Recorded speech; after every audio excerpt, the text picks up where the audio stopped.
Good girl. ಈಗ ಬೆಚ್ಚಿಗೆ ಹೊತ್ಕೊಂಡು ಮಲ್ಕೊಳ್ಳಿ ನೋಡೋಣ. Good night. Good night.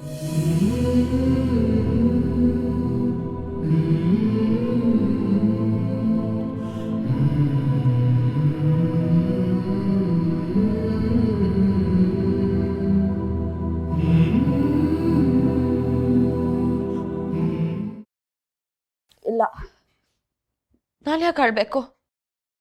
ಇವತ್ತಲ್ಲ ನಾಳೆ ನನ್ನ ಕರ್ಣ ಸರ್ ನಂಗೆ ಸಿಕ್ಕೇ ಸಿಗ್ತಾರೆ. ಕೃಷ್ಣ, ನೀನ್ ನನ್ನ ಜೊತೆ ಇದೆಯಾ ತಾನೆ?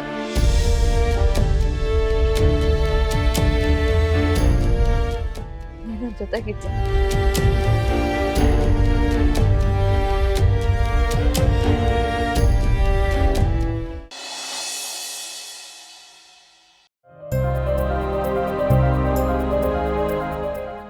ನೀವ್ ಯಾವಾಗ ಬಂದ್ರಿ? ಜ್ವರ ಕಡಿಮೆ ಆಯ್ತಾ? ನೀವು ಮಲಗಿದ್ರಲ್ಲ, ನಾನು ಆಗ್ಲೇ ಬಂದೆ. ಯಾರೊಬ್ರು ಹೇಳ್ತಿದ್ರು ನಾವು ದೂರ ಇದ್ರು ನಮ್ಮ ಮನ್ಸು ಮಾತ್ರ ಹತ್ರನೇ ಇರಬೇಕು ಅಂತ. ಆದ್ರೆ ಎಲ್ಲಿ ನೋಡಿದ್ರೆ ಯಾರು ನನ್ನನ್ನು ಮಿಸ್ಸೇ ಮಾಡ್ಕೊಳ್ತಿಲ್ಲಪ್ಪ. ಇದೊಳ್ಳೆ ಕತೆ ಆಯ್ತಲ್ಲ, ನೀವೇ ಏನೇನೋ ಅನ್ಕೋಬಿಟ್ರೆ. ನೀವು ನನ್ನನ್ನು ಎಷ್ಟು ಮಿಸ್ ಮಾಡ್ಕೊಳ್ತಿದ್ದೀರಾ ಅಂತ ನೋಡೋದಕ್ಕೆ ಬಂದೆ.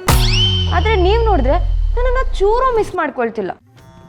ಅಂದರೆ ಕಂಪ್ಲೇಂಟ್ ಮಾಡಬೇಕು ಅಂತಾನೆ ನೀವು ಅಲ್ಲಿಂದ ಇಲ್ಲಿಗೆ ಬಂದಿದ್ದೀರಾ ಅಂತ ಆಯಿತು.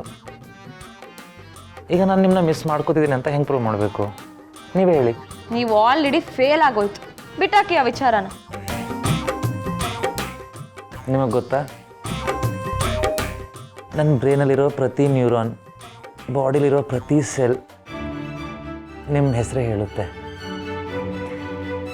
ಇನ್ನು ಹಾರ್ಟ್ ಅಂತೂ ಕೇಳಲೇಬೇಡಿ. ಇಷ್ಟೆಲ್ಲ ಇದ್ಮೇಲೆ ಮಿಸ್ ಮಾಡ್ಕೊಳ್ಳೋದು ಏನ್ರಿ? ತುಂಬ ಸ್ಮಾರ್ಟ್ ಇದ್ದೀರಾ.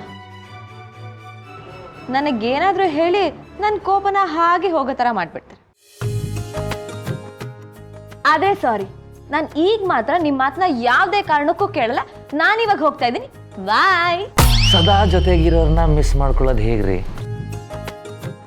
ಹೋಗ್ಬೇಡ್ರಿ, ಇರ್ರಿ, ಹೋಗ್ಬೇಡಿ ಪ್ಲೀಸ್.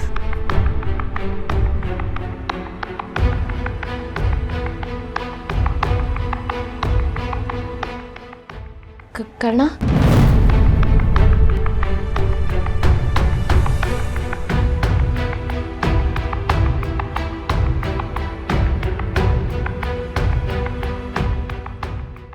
ಸಾರಿ,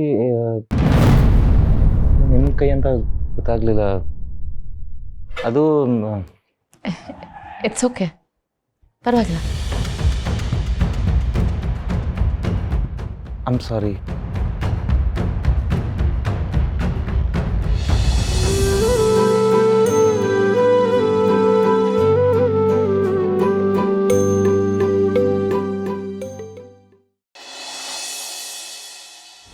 ನಾನು ಮಾಡ್ತಾ ಇರೋ ಡೈರೆಕ್ಷನ್ ಹೇಗಿದೆ ಅಂತ ಸ್ವಲ್ಪ ಕೇಳಿಸ್ಕೋತಾರೆ. ಸೀನ್ ನಂಬರ್ 1, ಆ ನಿಧಿನ ಮನೆಯಿಂದ ಹೊರಗೆ ಹಾಕಿದೆ. ಆ ಕರ್ಣ ಅನ್ನೋ ನಾಯಿ ವಿಲ ವಿಲ ವಿಲ ವಿಲ ಅಂತ ಹಾಗೆ ಒದ್ದಾಡ್ಬಿಡ್ತು. ರಿಸಲ್ಟು ಬ್ರೇಕಪ್ ಆಯಿತು. ಸೀನ್ ನಂಬರ್ 2, ನಿಧಿನ ಆಸ್ಪತ್ರೆಯಿಂದ ಹೊರಗೆ ಹಾಕಿದೆ.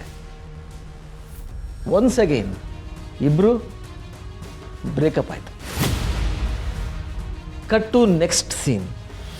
ನಿಧಿ ಮನೆಗೆ ಆ ತೊಟ್ಟಿಗೆ ಎಂಟ್ರಿನೇ ಇಲ್ಲ. ಈಗ ಹೇಳು, ಸೂಪರ್ ಡೈರೆಕ್ಷನ್ ಅಲ್ವಾ? ಸೂಪರಾ? ಸೂಪರ್ ಸೇ ಊಪರ್ ಅಣ್ಣ. ಮಾಸ್ಟರ್ ಪ್ಲಾನ್ ಹೇಗೆ ಮಾಡೋದು ಅಂತ ನಿನ್ನಿಂದ ಕೋಚಿಂಗ್ ತಗೋಬೇಕು. ಅವರಿಬ್ಬರ ಪ್ರೀತಿಗೆ ಇದಕ್ಕಿಂತ ಚೆನ್ನಾಗಿ ಬೆಂಕಿ ಹಚ್ಚೋಕೆ ಸಾಧ್ಯನಾ? ಈಗ ಇಬ್ರು ಹೇಗೆ ಮೀಟ್ ಮಾಡ್ತಾರೆ? ಆಪ್ಷನ್ನೇ ಇಲ್ವಲ್ಲ. ಕಟ್ ಮಾಡಿ ಹಾಕಿದ್ದೀನಲ್ಲ.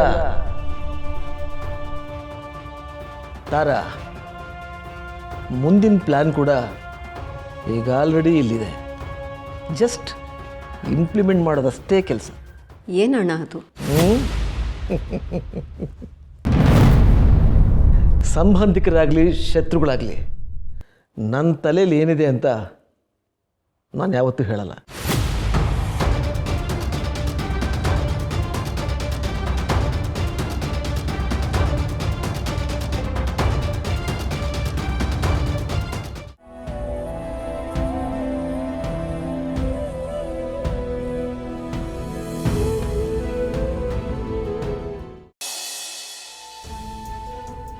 ಅಜ್ಜಿ ಹೇಳಿ. ಕರ್ಣ, ನಾನು ಹೀಗೆಲ್ಲ ಮಾತಾಡ್ತಾ ಇದ್ದೀನಿ ಅಂತ ದಯವಿಟ್ಟು ನಿನ್ನ ಮನ್ಸಿಗೆ ಬೇಜಾರು ಮಾಡ್ಕೋಬೇಡಪ್ಪ. ಪರವಾಗಿಲ್ಲ, ಅದೇನು ವಿಷಯ ಅಂತ ಹೇಳಿ. ಹೆಣ್ಮಕ್ಳ ಬದುಕು ಸೆರಗು ಕಟ್ಟಿರೋ ಕೆಂಡ ಥರ ಅಂತ ದೊಡ್ಡವ್ರು ಸುಮ್ಮನೆ ಹೇಳಿಲ್ಲಪ್ಪ. ಈಗ ನೀನೇ ನೋಡಿದ್ಯಲ್ಲ, ಅವರೆಲ್ಲ ಎಷ್ಟು ಕೆಟ್ಟದಾಗಿ ಮಾತಾಡಿದ್ರು ಅಂತ. ಬಟ್ ಅದು ಯಾವುದೂ ನಿಜ ಅಲ್ಲ ಅಲ್ವಾ ಅಜ್ಜಿ? ಅದು ನಿಜ ಅಲ್ಲ ಅಂತ ನನಗೆ ಗೊತ್ತು, ನಿನಗೆ ಗೊತ್ತು, ನಮ್ಮ ಕುಟುಂಬದವ್ರಿಗೆಲ್ರಿಗೂ ಗೊತ್ತು. ಆದರೆ ನಾವು ಬದುಕ್ತಾ ಇರೋ ಸಮಾಜದಲ್ಲಿರೋ ಈ 4 ಜನಕ್ಕೆ ಅದು ಗೊತ್ತಿಲ್ವಲ್ಲಪ್ಪ. ಈ ಸಮಾಜದಲ್ಲಿ ನಾವು ಎಷ್ಟು ಜನನ್ನ ನಂಬ್ಸೋಕ್ಕಾಗುತ್ತೆ ನೀನೇ ಹೇಳು. ನನಗೆ ನನ್ನ ಜೀವನ ಮುಗಿತಾ ಬಂತು, ಅದ್ರ ಬಗ್ಗೆ ಯೋಚನೆ ಇಲ್ಲ. ಆದರೆ ನಮ್ಮ ನಿಧಿ ಮುಂದಿನ ಭವಿಷ್ಯದ ಬಗ್ಗೆ ನಾನು ಯೋಚನೆ ಮಾಡಲೇಬೇಕಲ್ವಾ ಕರ್ಣ? ನಿಮ್ಮ ಮಾತಿನ ಅರ್ಥ? ನಾನು ಹೀಗೆ ಹೇಳ್ತಾ ಇದ್ದೀನಿ ಅಂತ ನೀನು ನೊಂದ್ಕೋಬೇಡ. ನಾಳೆಯಿಂದ ನೀನು ನಮ್ಮ ಮನೆಗೆ ಬರಬೇಡಪ್ಪ. ಅದರಲ್ಲೂ ನಿಧಿಗೆ ಸಹಾಯ ಮಾಡೋಕ್ಕೆ ಅಂತ ಖಂಡಿತ ಬರಬೇಡ.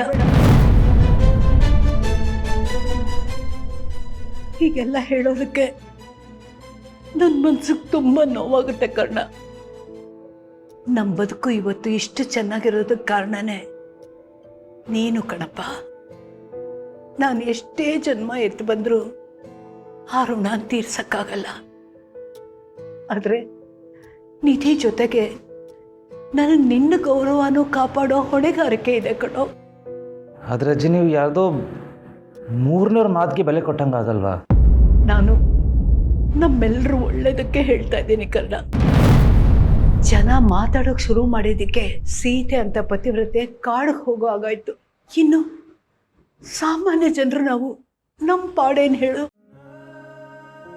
ನಿಧಿ ಮರ್ಯಾದೆ ಕಾಪಾಡೋದಕ್ಕೆ ಇದೊಂದು ಉಪಕಾರ ಮಾಡು ಅಂತ ನಿನ್ನ ಕೈ ಮುಗಿದು ಕೇಳ್ಕೊತಾ ಇದ್ದೀನಿ. ನೀವು ದೊಡ್ಡವರು, ಪ್ಲೀಸ್ ನೀವು ಕೈ ಮುಗಿಬೇಡಿ. ಸರಿ, ನೀವು ಹೇಳ್ದಂಗೆ ಆಗಲಿ. ಇನ್ಮೇಲೆ ಬರಲ್ಲ. ಹಾಗೇನಾದರೂ ಬರೋ ಹಾಗಿದ್ರೆ ನಿತ್ಯನ ಜೊತೆಲಿ ಕರ್ಕೊಂಡು ಬಾ. ಇನ್ನೇನೇ ಹೇಳೋದಿದ್ರು ನನಗೆ ಫೋನ್ ಮಾಡು, ಆಯ್ತಾ? ಸರಿ. ನಿನ್ನಂಥ ಒಳ್ಳೆ ಮನಸ್ಸಿನ ಹುಡುಗನಿಗೆ ಈ ಥರ ಎಲ್ಲ ಹೇಳೋದಕ್ಕೆ ನನ್ನ ಮನಸ್ಸಿಗೆ ತುಂಬ ದುಃಖ ಆಗ್ತಿದೆ ಕರ್ಣ. ನನಗೆ ಕ್ಷಮಿಸ್ಬಿಡಪ್ಪ.